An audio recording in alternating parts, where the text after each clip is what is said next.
Hey mama, is your teenage daughter testing your boundaries?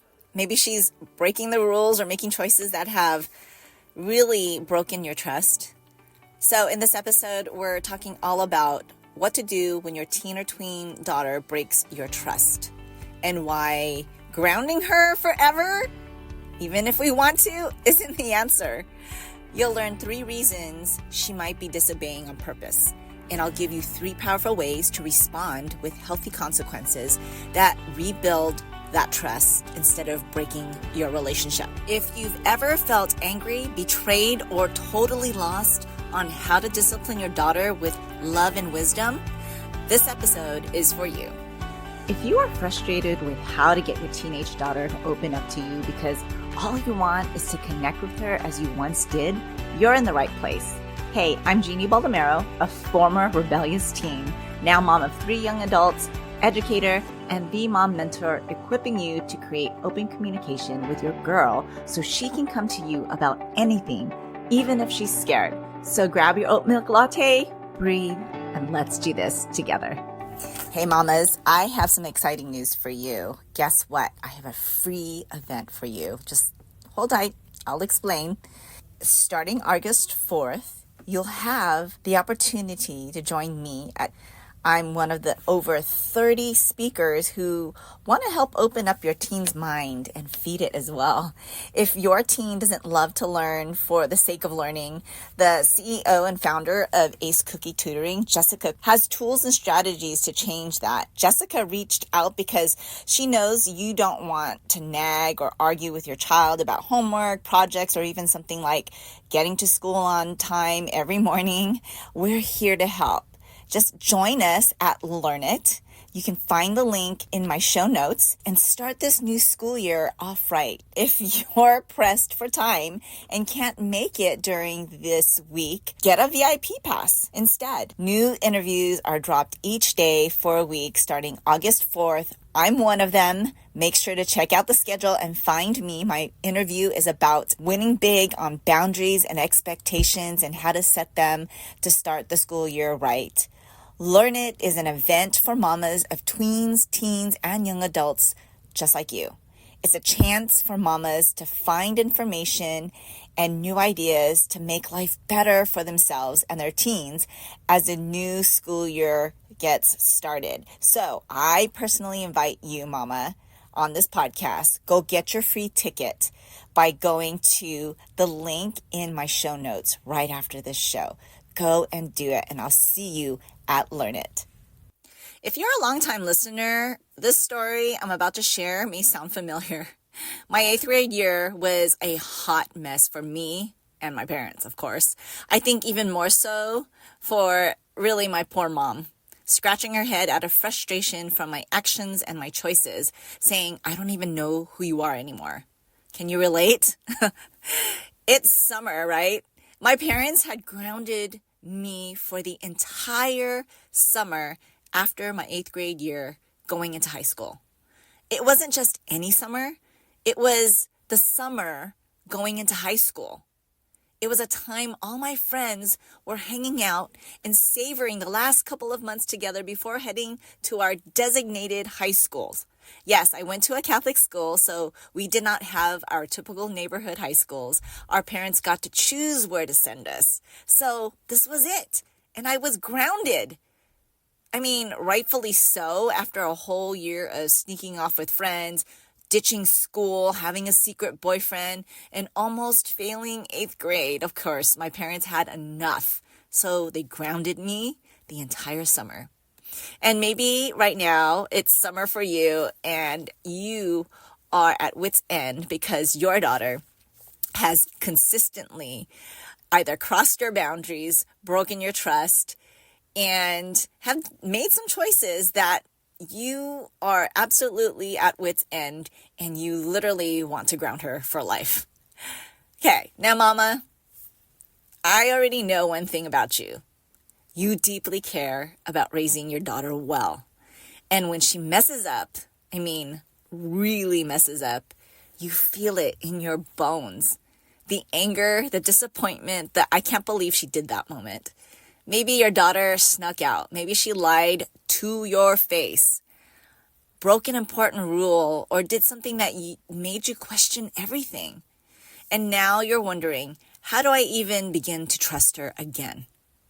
Maybe you feel like grounding her for the next 6 years or her entire high school life, or taking away every freedom she has left.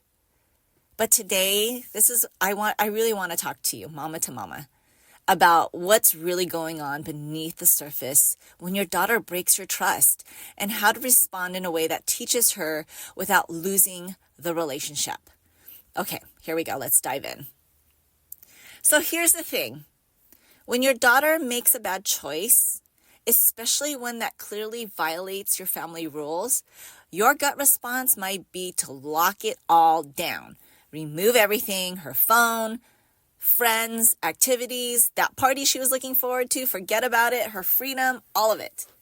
Why? Because it feels like you need to do something big to match the pain and anger you feel.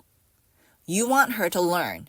You want her to be taken, you want her to take you seriously, right? That was a serious thing she had done. And you equally want her to listen to you because of the seriousness of that consequence. But if we're honest, underneath all of that is a deep desire to regain control. It really is. We just want to regain control with our daughter's bad choices that she had made. And mama, I get it. I mean, my mom wanted to do the same. And as a mom myself, I wanted to do the same. I wanted control, because it's scary when your daughter starts making choices that don't align with how you're raising her. Or maybe it's bringing back memories, like for me, of the choices that I have made and the consequences that follow right after. It feels like you're losing your grip. And if you don't step in with strength and consequences, then who will? But here is the challenge. Unrealistic punishment, like a 2-month grounding all summer, might make her comply out of fear for a moment, but it rarely brings the lasting change that you're hoping for. And worse, it can really damage the very trust and connection you need to influence her heart. Now, let's pause for a minute and really explore why your daughter might be making these disobedient or disrespectful choices. Because while her behavior isn't okay, it is often rooted somewhere. And understanding that root can help you respond more wisely. Okay? Number one, she's probably testing the boundaries to understand them herself. Your daughter is in a developmental phase where she's trying to figure out who she is. She's testing these boundaries, and sometimes it's less about rebellion, but more about identity formation. That's why she's testing them. She's learning where you end and where she begins. The second reason why she's probably choosing to disobey is that she's overwhelmed emotionally and lacks coping tools. Sometimes girls make poor choices because they're overwhelmed. Social pressures, it doesn't help that technology opens this gigantic world of information to them of things that are real and not even real, right? We see the highlight reels of everybody's Instagram posts or TikToks. Anxiety, which causes anxiety and emotional dysregulation, right? Nowadays, I know growing up, I couldn't even label my feelings, let alone deal with them, because they were always shoved down. Like I wasn't allowed to feel. They're acting from pain or confusion, not just defiance. They lack the maturity to fully think through consequences, right? They're lacking the maturity. We have to remember they're still kids trying to act like adults. And the third is she's craving control in a world that feels out of control. If your daughter feels powerless in other parts of her life, like school, her friendships, and her emotions, she may assert control the only way she knows how, by breaking a rule and testing it. It's not right, but it's a signal that she's trying to feel powerful in a world that feels chaotic. And mama, to be honest, looking at social media lately, it does feel chaotic. It does feel like out of control because we're exposed to more things that our brains can control, right? And this is why anxiety is so high. This is why social pressure and the need to keep up is high. This is why people pleasing is high, because we know too much, more than we should know. And thanks to technology, we have access to that. So this is why. Understanding the why doesn't excuse the behavior, right? I'm not saying this is why, so you should give her some slack. It's really to help you understand and give insight, right? Insight on these behaviors. And giving you the insight is very powerful to equip you with how to move forward. So now let's shift from punishment to discipline, which, by the way, means to teach, right? Discipline means to teach. I know that lots of moms are triggered by this word of consequence and discipline, and they associate it by either past experiences in their life or what they've seen in their life as punishment, right? But really, discipline, and from a biblical standpoint, really means to teach, to correct. And I think over time, because we're human and imperfect, that interpretation can be miscued, and because of our imperfections, discipline can be equated to punishment, when in actuality, that's not what it's meant to be. It's meant to teach and to correct. Okay, so here we go. Here's 3 better ways, really, to respond that both address the issue and protect the relationship. So when she does something that is like blatantly, I am going to ground you for life, whether it's a choice, like broken a non-negotiable rule, right? Here's 3 better ways to respond to them. 1, pause. Just pause so you can breathe. Then respond with a calm conversation. Now, if it takes you longer to pause, then take that time to pause. It's a learned behavior to regulate our own emotions. It's a learned behavior to bite our tongue and not react initially to that. And if it's something that you need to work on, that is okay. Pausing means to walk away. Before you react, take some time to cool down. This gives you emotional control, and it really models what you hope she will do one day too.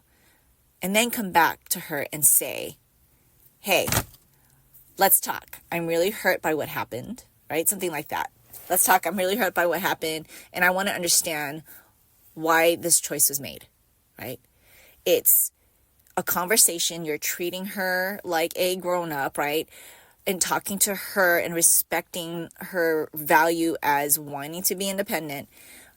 Talking to her firmly as a parent, because it's not okay, but doing it in a calm way, right?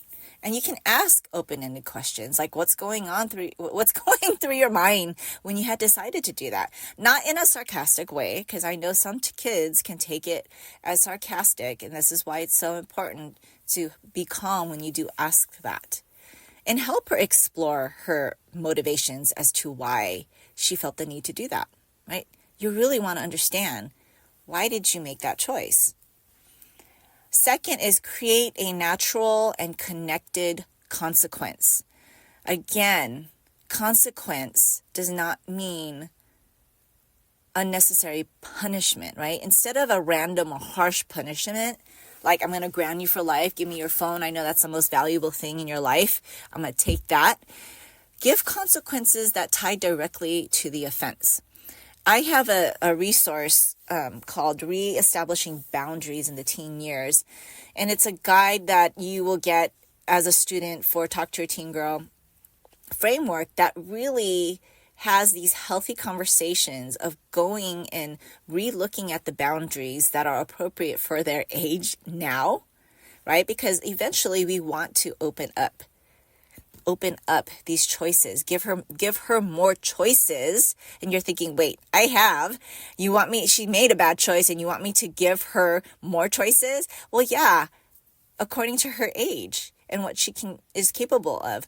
But with more, if you watch Spider-Man, with more responsibility comes more, right? More more responsibility. I forgot the quote.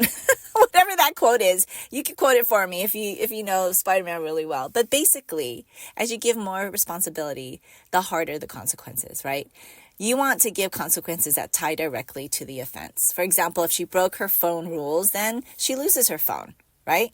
Period. For a set period of time that has been agreed upon prior to her breaking these rules, right? You must demonstrate understanding of your expectations before it's returned, right?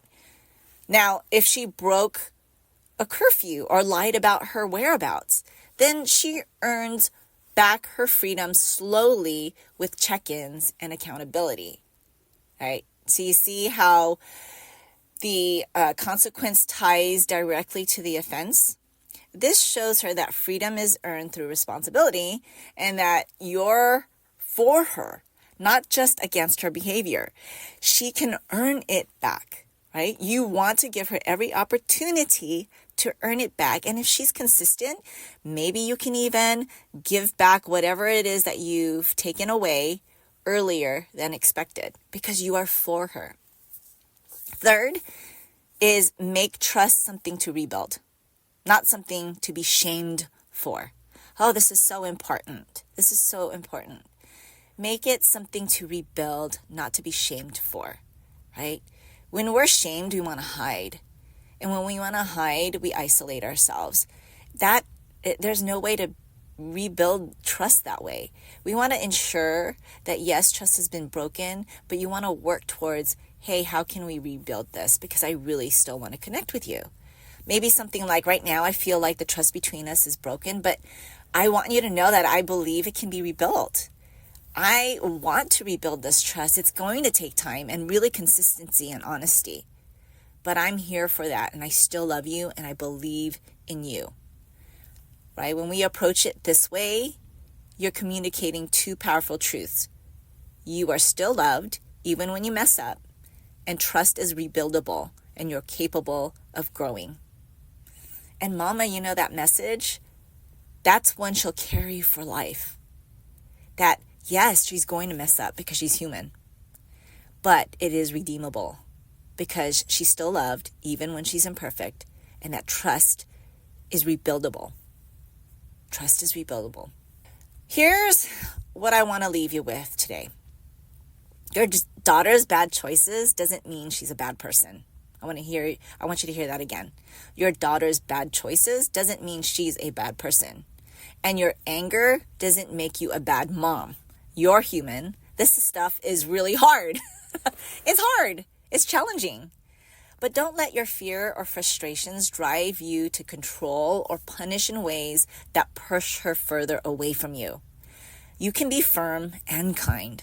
You can give consequences and still protect the connection. You can lead with love even when trust has been broken. This is a season of stretching the both of you, but you're not alone and you don't have to do it perfectly.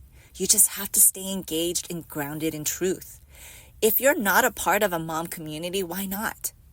I have a free mom community. If you go to raisingherconfidently.com, find the button to join my free community and be a part of a group of moms who are going through the same season as well. You've got this, Mama, and I'm cheering you on. Hey friend, if this podcast inspired you or encouraged you or helped you in any way, I'd love for you to share it. You can screenshot this episode and share it in your stories on social media or text it to a friend who can use the support. It's the best way you can thank me. I want to let other mamas know they are not alone. I'd love to stay connected with you. You can find me at raisingherconfidently.com. Until next time, live full of grace, Jeannie.